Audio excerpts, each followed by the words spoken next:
Trish, how has it been since coming out? Talk to me about your eviction and that great reception that you had when you left the house. Oh my goodness, that was the moment, wasn't it? I was not expecting it at all.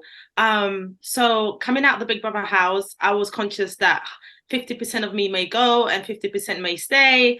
So then hearing my name being shouted for the win, big shock. Mm. Didn't know how much I was loved. And then being evicted like a few seconds after, bigger shock because I've just adjusted to being really loved and now I'm out. And then coming out to kind of like seeing the social media war, the Trish, our mother, the quotes, the memes, the love, the reception, everything was just overwhelming in a really good way. So yeah, that was the shock, the reception I got. Let's talk about the reception a little bit, because the first time you probably heard the reception was when you were up for eviction with Dylan and Paul. How was that? And then compared to the second week, which I thought was louder and a lot more kind of, you felt, it seemed like you felt it a lot more that second time. Yeah, I definitely felt it more the second time. I think the first time, yeah, sometimes when you're up with people who you think are quite questionable, you tend to think that maybe you're getting cheered because they don't like them or because they haven't issue with them. It's not necessarily because they just like you. It may be like you're the best of the worst, so I always kind of I thought, okay, they like me, but it may be because they like them less, not because they like me more. So, and obviously that first time was after that massive argument you had with Dylan as well. Yeah. How was that? Like, let's touch on that argument, because that was probably one of the Big Brother big highlights of the season. What was that like for you? Like, because you were the only one to kind of stand up to Dylan, I felt. Yeah. But I think it's because I was already having like subtle problems with Dylan, or should I say I felt like Dylan had issues with me, that he would kind of like project a little bit. I started to feel like his emotional punching bag. And I think for a while I was being quite tolerant and understanding, because like I said, I placed him on high pedestal. It was like big bro to me. So when he started doing those passive or condescending things, I kind of just thought, oh, you know what? He probably doesn't mean it. You know what? He probably doesn't understand. You know what? It's not his fault. But then on that night, to watch him on the screen kind of say, no, Kerry, no, I'm going to go give it to them, or something like that, that insinuates that he was really going to come and put pressure on us. That's when I thought, no. You're not going to plan to come here and move mad because we need to do a task. That's when I was like, you know what? Bring it on. You've been pissing me off for a while. Have you spoken to him since leaving? No, I haven't had to speak to him yet. No, I haven't. Do you think you will, or? You know what? It depends on how Dylan behaves. I did hear that he already tried to chime into the conversation and, kind of come in and make himself important again, which I thought was like, Dylan, you don't want this. Don't do this. Like, you're too concerned about what I wrote 10 years ago. Worry about who you are today, So that was... Well, we'll touch upon everything that's come out since in a minute, but I really want to touch about a lovely relationship you had in the house was Yin Run. And I feel like you two had a really, really nice connection. And we've seen accusations of people speaking to Yin Run like a child, and there's some certain connotations around that. But whereas you just kind of got Yin Run, how was your relationship with her? Oh, my relationship with Union was so pure. I think that was probably one of the most pure relationships I had there. I think we were able to have quite difficult conversations with each other and be really honest about where we stand, but in a still very loving and supportive way.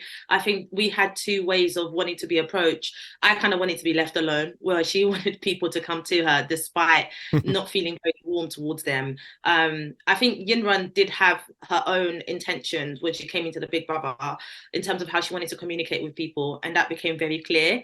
But I think our purity was kind of like, I think we're very compatible in terms of how open we were to experiencing other people, which made us more open to kind of learning about each other and our differences. And we just got on because we're both sincere about each other. She's so sincere, that girl. And I feel like... Sorry, go on, sorry, bro. No, you go. I was going to say, it's really nice that you were one of the people that leapt to quite a lot of people's defences in the house. So we have to talk about the Paul versus Trish bully moment. And what was going through your head right at that time? Like, because, you know, I get it's a high pressure environment and there was a lot of accusations about being aggressive and being labelled in a certain way just for, you know, being confident in a situation. What was your take on that whole situation? Now you've had a chance to kind of step back and maybe look back at it. Yeah, I did have to have a quick conversation with Paul on the day of the eviction. I think when he heard his name being chanted, he wanted to just come over and just kind of make peace. And I did say to him, you know what, maybe I shouldn't have called you a bully. Maybe I should have said that you're acting like a bully rather than calling you a bully and putting a full stop to it. Because I did tell him I did stand by the fact that he was acting like a bully that night. I do understand that he was probably coming from an emotional perspective. You know, we were all up, I think 4 of us were up for evictions and only 3 of us were invited to that party, which kind of much left him out. And then the fact that they have to kind of like watch us party from the room above, I think there was a lot of things that kind of triggered him to act in a way that was silly. But I think also I didn't want him to overlook the fact of how his behavior wasn't impacting the rest of us, you know, because we still have to have this party for Yinrun. Yinrun's been brave enough to not even invite all of her friends. I think she ended up inviting Jenkin and Dylan, other people, where she could have invited Henry and Jordan. And that was a really brave thing for her because she was considering who's already had some form of enjoyment and who should have a little bit to kind of be rewarded with. So she really thought about it. And I know how Yinrun feels about people not being receptive towards her. So then when Paul started acting up, Paul and Olivia, I knew straight away that she would think that it's because it's her party. So I could see her looking uncomfortable and the rest of us are feeling a bit awkward, but you know, Paul is being Paul, let's just tolerate him for a bit. And then it kind of escalates to the next thing where it's like the bum showing and whatnot. And you're just like, oh, come on, like, let it go. And then there's a throwing stuff on us. That's when I was like to get pissed off. Yeah. Well, I think that night, obviously, I don't know if you've seen, but people watching the live stream and they cut to the house on Light and Live and the rumorville, people were like, someone's been arrested, someone's been ejected. But for me, wait, who do they think got arrested? That's what it wasn't you. It was actually people started making rumors that Yinrun got arrested. But you know what? Watching the episode the next night was probably my favorite moment of the season. You calling Paul a bully while doing the going into the limbo. The funniest moment, but also a really touching moment from that episode was how you comforted Noki. Like, you were big sis for real. Like, you were fully, constantly there for her. And a lot of viewers have seen the relationship you had with Noki and Yinrun and have been disappointed that they haven't been there for you in the same way. But you also mentioned in your chats when you got evicted that Yinrun had a very special, different way of kind of comforting you and knowing when you were feeling anxious, feeling low, and just kind of laying in your bed and giving you the hugs. Is that something that you felt needed and kind of got you through the series? Absolutely. Yeah, absolutely. I mean, don't get me wrong. I would have liked all my friends to be like very forward with defending me and being there for me. But I think what was special about them is that they had their own way of also comforting me. And I think that I was mindful not to push everyone else to stand up like I do, you know, and sometimes it's in people's own time. I know that for some people, this was the first time them seeing someone who's, especially my height, just been so bold and audacious. And I think to some extent, sometimes Henry found it fascinating, even Matty. And so I understand it's not everyone's personality. And sometimes people have to take some time to get there, especially with Yinrun. She was still trying to find her feet with a relationship and how to maybe confront the fact that people were not interested in her. So I think being defensive in a very overt way was completely out of something that she was comfortable doing. But however, I did start to see her speak up more or stay around. I think there was a conversation where Matty was having a conversation with me about Chanel, and I saw Jordan just stick by because he realized that I was uncomfortable with the conversation. So him just standing there and looking at me, I felt like there was a sense of solidarity. So they had their own way of comforting me. But when I do look back, I do wish that they were more open with how much they were supporting me in front of the others, so that I think if the others understood that these people are supporting me very boldly, it probably could lessen the level of microaggression I felt I received. Well, let's touch on that a little bit more, because I think confrontation was a big thing in the house this year. We've seen issues with Tom and confrontation. We've also seen a situation play out between you and Chanel, which kind of caused a bit of a divide in the narrative of the show this year. And could you talk to me about like how that felt? You know, Chanel perhaps going around the house, speaking to people, accusing you of different things, and then not speaking to you and addressing it with you. At times, even walking away, just like, I'm not doing this. Like, well, you're going to do it behind your back. So that was really horrible to see as a viewer. Yeah, I think that's the thing. I'm kind of glad that I come out and had these things validated, because in the house I think I'm very intuitive. So sometimes I'll pick up on her energy, being a bit cautious towards me. But then I'll think, oh, you know what? She's just like a quiet girl. Maybe she finds me intimidating, because there was that narrative as well. Like, she finds you intimidating, or she's scared of you, or you two haven't spoken much. And that was weird, because for me, it was like, well, it's not coming from me. I don't mind speaking to this girl. I'm here and open to everyone. But it always seems to be singled out that maybe she feels like I'm not paying enough attention to her, or we haven't conversed a lot, or she's mindful of me, or she thinks I'm controlling people. It was always one thing or another. And I think on a couple of times I tried to clear it, because I started to feel like maybe she just misunderstands me. So let me go to her. Let me kind of like open the door, let her know that I'm open to kind of like building a relationship, and, you know, just kind of like, you know, maybe make her see that I'm not intimidating, I'm not scary.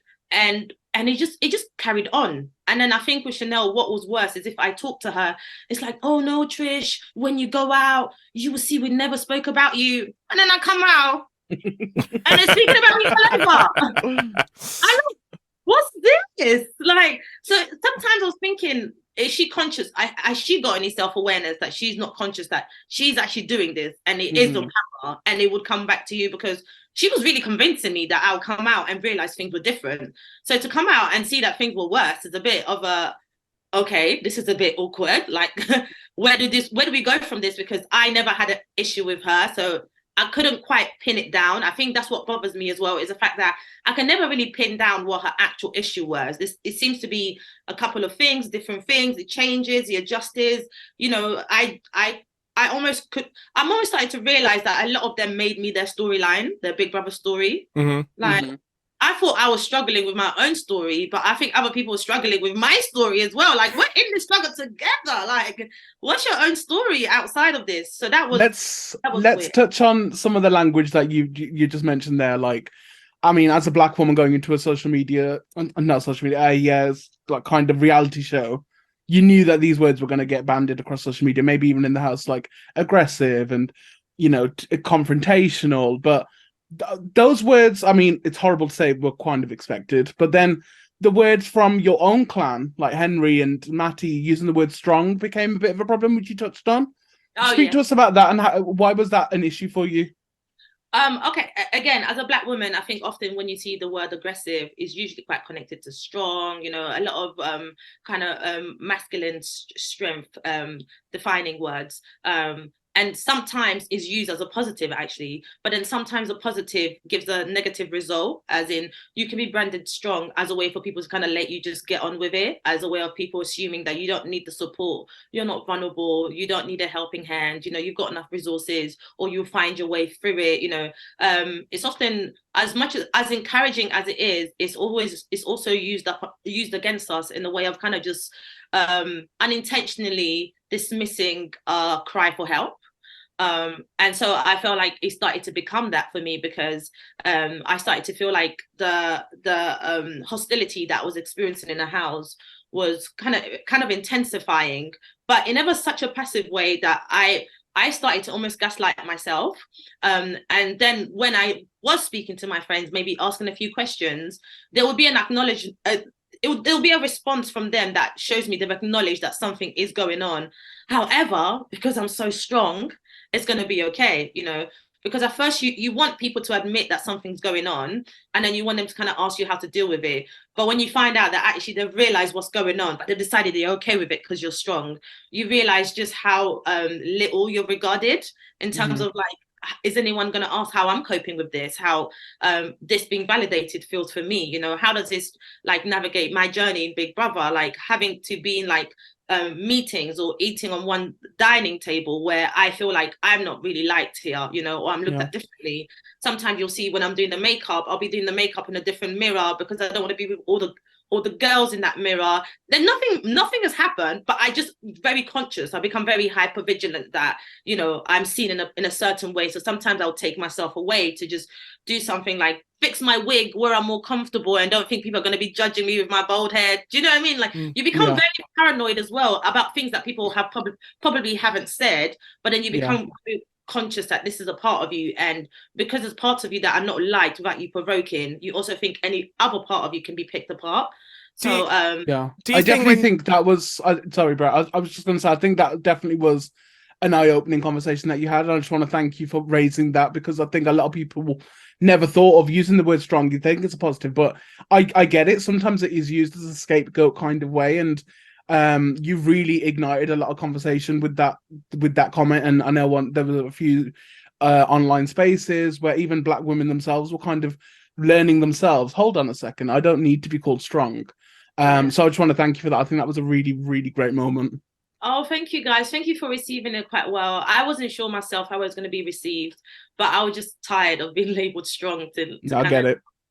Brill. So we'll carry on from where we just left off. So we were talking about the dynamic in the house. I'd like to know that when you then had that conversation with Chanel, did you feel like that she understood any of your points that you've just raised there, or do you think that it kind of fell on deaf ears? I think he fell on deaf ears because I don't think Chanel wanted to have the conversation to the magnitude of which it deserved. I think it wasn't just Chanel, to be fair. I felt a lot of people in the house just didn't want to be branded anything, you know. You mentioned things like unconscious bias, and everyone's like, no, she's going to call me racist next. I don't want to have this conversation. Let me shut it down before things get out worse. It wasn't so much about them trying to make sure that I have a good experience in the house, but I felt like it was always about them making sure that I kind of censor myself so they're comfortable around me, despite what they do when I'm not around, even if I'm conscious of it, to not come at it forward, because it seemed like me confronting things was a problem, not the fact that there was things to confront that was an issue that had to be kept hidden, you know. So I felt like our conversation was just to make sure that she doesn't feel hostile around me, or that I'm not isolating or ignoring her. Even though she didn't appreciate my attention, she still wanted to be part of it. I think we saw that as clear as day when you were having a discussion with Noki, Tom, and Chanel at the table, and they were raising their concerns or their points of view. And then the minute that you raised yours, like we say, it was dismissed and you walked away. What does it feel like in that moment as that's happening? I think that night I think it's like the night of the eviction. I think you were all sat on the table. I think it could have been the night before. Yeah. Oh, because I think there's two moments where that happened, and I think all the time you just feel like, you know what, they're not trying to hear me talk. That's why I went quiet, because I was like, you know what, and I'm like this in real life. If there's an issue, I'll try to have a conversation about it. I'll try again the second time. Maybe the third time I'm like, you know what, I'm just gonna go quiet. I'm gonna ignore this. This is not happening. And it's probably a toxic way of me coping with something, but it's a way of me saying, you know what, my voice is not heard. I'm not going to turn into this violent or crazy person that you want me to be. I'm just going to let it go. So for me to get to the point where I'm just like, I'm not talking, it usually means I'm fed up. And I realize there's no point of talking, because these people are not listening. They have a view of you, and everything you do has to act within that to kind of like validate their view of you, rather than for them to come out of it and be like, actually, we're wrong. I think Olivia was probably the only one that was able to do that, hence why we had a healthy conversation. But when I realized that Jenkin and Chanel are not able to have that conversation to that capacity, it became a bit pointless for me to interact in it. Well, we saw like all kind of sides to you. Like you had that very, very brief moment, I think the night before the eviction with Jordan, where you went up to him in bed and kind of pointed in his face, and he straight away said like how you made him feel, and you straight away owned up. You're like, you know what, that was actually really wrong of me. So that was really good to see, and I think people kind of saw all sides of you, like the side of being having the conversations with people when you thought they were wrong, but when you were wrong as well, you really took that accountability straight away and dealt with it head on. Yeah. So what was that moment with you with Jordan? Did you think, okay, I really messed up here? You know, I think that was probably the first moment to be shown for you guys, but that was the second moment we've had like that. That was not the first time of Jordan to pull me up on my shit. Like, he holds me accountable, that guy. That was actually the second time. I'm actually really scared to talk to Jordan. I don't know why. I just feel really No, he's not. He's a sweetheart. He's a sweetheart. I love me some Jordan. Jordan is a sweetheart. That's my guy. But Jordan, he's very forward. I think that's why we get on, because he's very forward like me as well. Like, half the time he will say to me, well, I don't need to fight about the things you fight about because I agree with the things you say, and why fight when you can have the battle? So he kind of just made jokes about it. Like, he's very forward like that. And that was the second time that he actually told me off in that same way. So for me, it wasn't the first time. The first time he did it, I was a bit scared. I was like, oh my gosh, I'm really upset. Jordan, he's looking at me so seriously. And it's the fact that he would look at me and be like, no. I feel like it's when you have a really lovely teacher and you've annoyed them and you're like, oh no. Yeah, that was literally it. That's when I was like, oh my god, she's got that look again. Oh, I'm really sorry, I'm upsetting you. And especially, I think because then he spoke about that he actually kind of given up him and Chanel's friendship for me. I felt really bad. I was like, oh, okay, wow, okay, I shouldn't have come to your face like that. You know, you know how to handle your friend. So yeah. Well, we've touched on experiences in the house and some of the kind of bigger storylines. We do have a responsibility to our listeners and viewership of touching on the kind of stuff that happened the day after you left the house and the old tweets and social media posts. What has that been like for you? Because I can't imagine it's kind of nice, kind of going from the high of being loved in the house, being evicted, and then kind of being bombarded with this. I'm going to call it a hate campaign because I feel that's what it was. You know what? I'm glad you said it. I'm glad you said it because I was actually going to say one of the shocking things about coming out the house is that I didn't really get to enjoy the way people loved me for as long as I guess I should have. I felt like I came to a incredible, overwhelming level of love, but within that love as well, I was already starting to receive weird messages like. Like, you're not going to go far, you know, this is not going to go far for you. How dare you try and call other people racist, typical Black woman playing the race card. There was a lot of anger about the issues that I raised and the conversations I had. And there was like a lot of like subtle threats through it. And then before I knew it, old tweets started coming out. So straight away, I kind of realized that it was definitely a campaign because I probably carried myself in a way where people didn't want a Black woman to receive so much love from the way I carried myself and represented myself. And I felt like that this was a big attempt to kind of like overshadow that, because if you have to make such an effort to go so far back, you know, it's because you realize that something great is happening at this moment.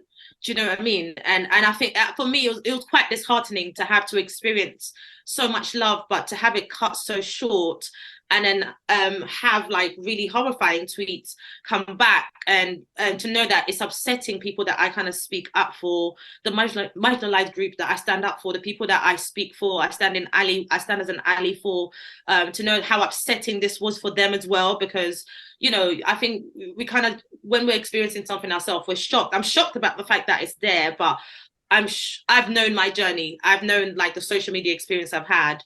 Whereas for people, I think they had just one dimension impression of me, and to see that introduced in a way that's very brutal and intentionally malicious, it was shocking to say the least. It's very shocking. We've made quite a few points with housemates that we've talked to over this series, especially, and I feel like this series especially has shown that people are actually quite complicated, and you know, we shouldn't take people at face value. There's a lot going on. Is there anything in particular you'd like to say to the LGBTQ plus community in regards to the tweets that have surfaced? Yeah, I know this is going to sound quite repetitive, but I always want to go back to the first point of apologizing for my irresponsibility, my ignorance, and just thinking that I kind of gave myself the right to be able to put out comments that could be quite painful, that really impacts the LGBT community's life.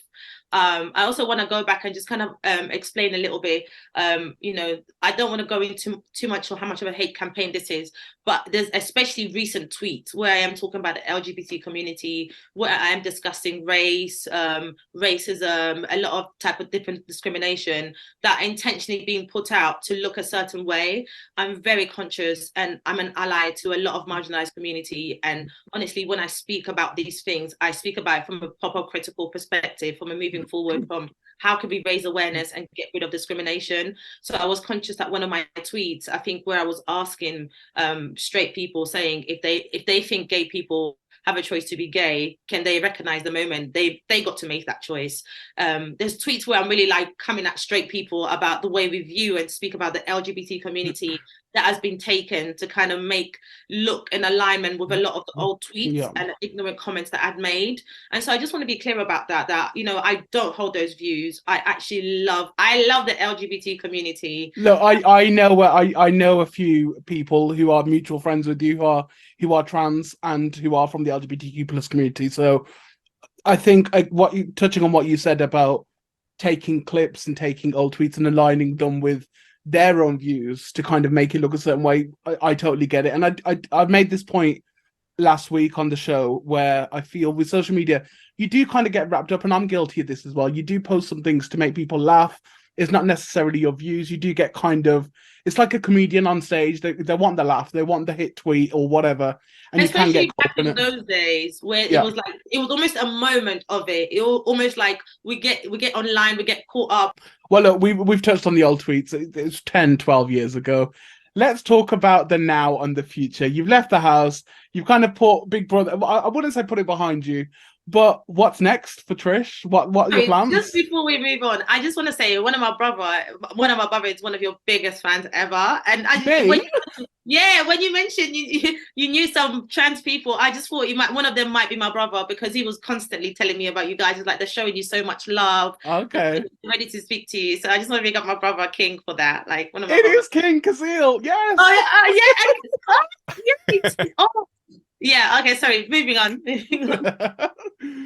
Bro, what is next then? What's next for Trish? You know what? I'm kind of asking myself the same as well, because as you know, everything's been a bit of a shock. And I'm just taking my time. I have had a few opportunities. Ideally, I would like to go into podcasting, presenting, guest panel. Look, can I put a request to you from a lot of people who want you to run for an MP, maybe even Prime Minister? Yeah, Trish for PM. It's so stressful though. Oh my God, politics is so stressful. I feel like I'm always going to be political. That's literally who I am. I think whatever I do, I'm always going to be political. I just find myself just in there fighting for the people, speaking up for what's wrong and trying to change the world socially. We'll see. You know, I'm honored. Oh, have we lost? You guys see that potential in me? Sorry, we lost a little. We lost you. You're back.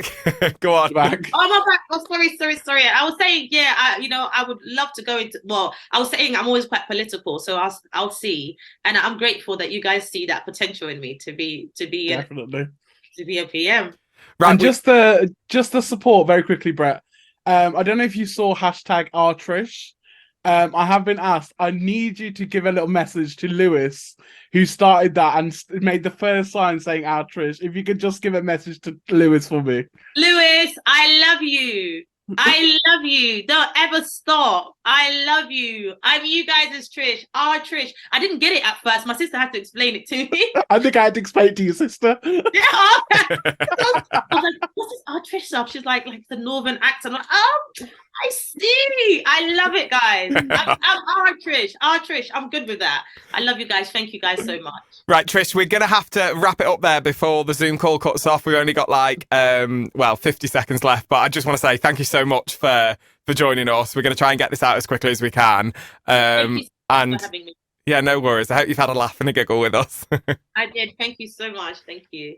We'll do karaoke soon and sing That's My Girl. I was going to say that. Yeah, we'll catch up with that. Feel free to take to the floor now. Go on. I'm not going to stop you. I'm not here to say I'm sorry. I'm not here to I'm here to say I'm ready. That I finally got it through. Oh, yeah. I'm here to let your love go. I'm not giving up. Oh, no. I'm here to win your heart and soul. That's my goal. Never mind, Prime Minister. Give the girl a record deal. Thank you so much, Trish. Cheers, Trish. Thank you so much for having me. Thank you. Take care.